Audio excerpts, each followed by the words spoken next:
Hey everybody! I am here to open-heartedly share with you, what do you do when you are diagnosed with cancer? To give you my background, to catch you up, I am a breast cancer survivor. So I will specifically talk about my experience, but I'm also going to include in advice of friends and family members that I have that talk to me about their cancer experiences as well. And just so it happens, I've talked to them before I was ever diagnosed with breast cancer. So some things just stayed in my subconscious and I remembered them whenever I needed it. So I would like to be that guide for you.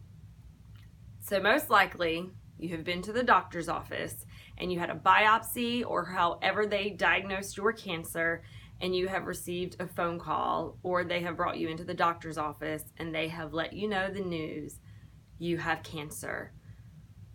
I know that those words are arguably the scariest words that you are going to hear in your lifetime. And what I would also like to share with you is allow those words to mean something different besides the cancer word that we all know of. Allowing those words to also say in the subtext, this is your wake-up call. Whenever I received a phone call from Emory where I was treated, I had my planner and my written calendar that I pulled out of my bag that was by the door. I was actually on the way to an audition, and all my stuff was by the door. I answered the phone. She told me the news. And then I grabbed my calendar and started writing down everything that she said. I didn't know how to spell anything. I did not know what anything meant. When I have gone back and looked at that calendar on that day, on that same page, I also wrote, this is your wake-up call. I'm sharing that with you because I truly believe it, and I believe it for myself because I did have some things to change, some things that I was meant to be doing that I wasn't already doing, and maybe I wouldn't have changed if this diagnosis didn't happen to me. Who knows? It was really comforting for me to look at it that way. Something else that I did, I never claimed those tumors. I said I have tumors in my breast. I never said, or I said there are tumors in my breast. I never said I have tumors. I have breast cancer. I refer to it as there are tumors in my breast or your body, wherever they are. It also really empowered me to never claim those tumors. What I did do was thank them for showing up. And then I said, you can go now. And then this is where the healing starts to happen, and whatever therapies that you choose to allow those tumors to leave. So that brings me to my next point. What I did was I got 3 opinions. I didn't get 3 opinions on whether I had breast cancer or not. I had 1 in each breast, and the biopsies did say that I had breast cancer. I got opinions on what my treatment plan would be.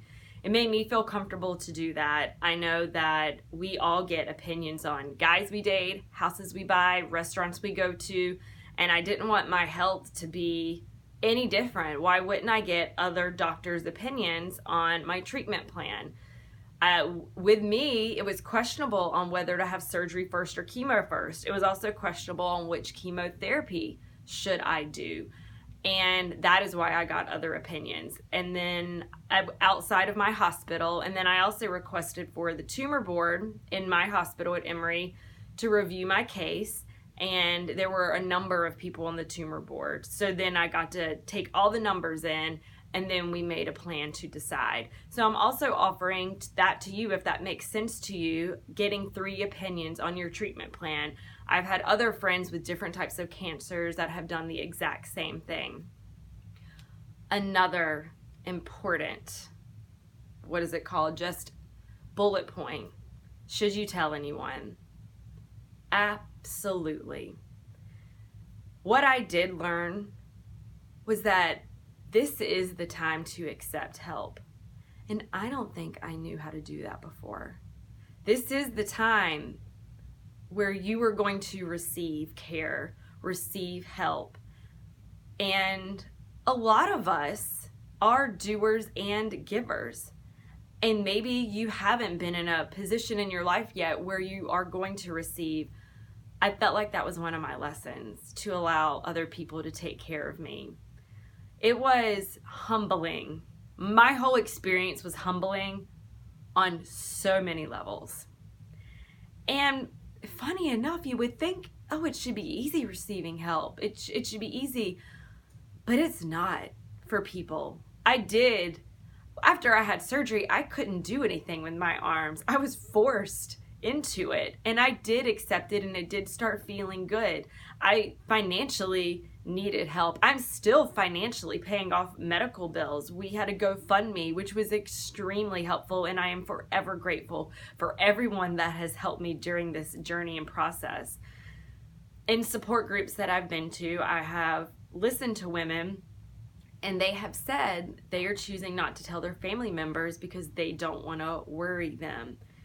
And my heart silently broke when I heard that, because that is their experience. And if they do not want to share and they don't want to listen to anyone, then I'm not going to put that on them. But what I do want to share with you is people do want to help. And it is so nice. And feeling the love and the support for everyone is where a lot of my strength came from. I have my inner warrior and my inner strength, and it was added strength. It really made me feel like I have a reason to live. These people care about my well-being, and it meant the world to me. So that is why I would like to invite you to please share it. Also, when you start going to your doctor's appointments, it is very hard to remember most of the information that they're telling you. You'll probably remember 25%. I forget the statistic, but it's not a lot. So if you bring someone with you, they are going to help remember. And memories are different for everyone. If we all experience the same event, we're actually going to come away with a slightly different memory from it. So with, you going through a life-changing event and a trauma, of course you're not going to remember everything. You can offer to tape record, which I did do, and it was hard to even go back and listen to the tape recording, honestly. I have had other people say they felt really good about, you hear my Instant Pot going off, I'm making beats, that they did bring in other people, and that's the way to go. I feel like you have the support, and I did not take the same person with me every time. My boyfriend went with me most of the time. He wasn't able to go every single time, and I had friends step in and come with me when he could not. And one time, no one could go with me, so I had my sister on FaceTime so she could be in the appointment with me, and asked the doctor if that was okay. So with technology, there's definitely a lot of ways to go about that.